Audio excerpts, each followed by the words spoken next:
बिस्मिल्लाहिर्रहमानिर्रहीम। यहूदी हज़रत ईसा अलैहिस्सलाम के बहुत बड़े दुश्मन थे। एक दिन यहूदियों के एक गिरोह ने हज़रत ईसा अलैहिस्सलाम को गालियां दी और कहा कि तुम जादूगर हो और तुम्हारी माँ भी जादूगरनी है, और माज़अल्लाह तुम बदकार और तुम्हारी माँ भी बदकार है।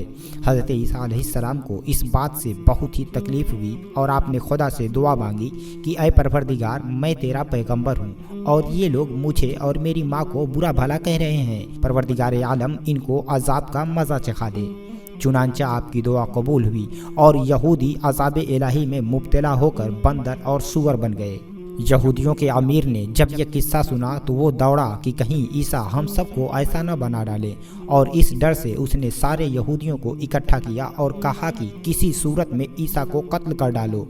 इधर जिब्रील अलैहिस्सलाम ने आपको बता दिया कि यहूदी आपको कत्ल करने आएंगे और आपको जिंदा आसमान पर उठा लिया जाएगा।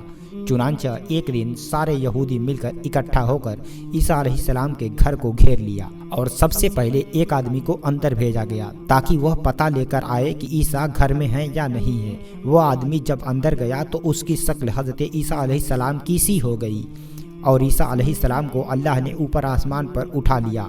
थोड़ी देर के बाद जब यहूदी अंदर घुसे तो उन्होंने अपने आदमी को ही ईसा समझकर कत्ल कर डाला और समझा कि ये हमने ईसा को मार डाला है। इसके बाद वह खुद ही सोचने लगे कि हमारा आदमी जो अंदर आया था वो कहाँ गया।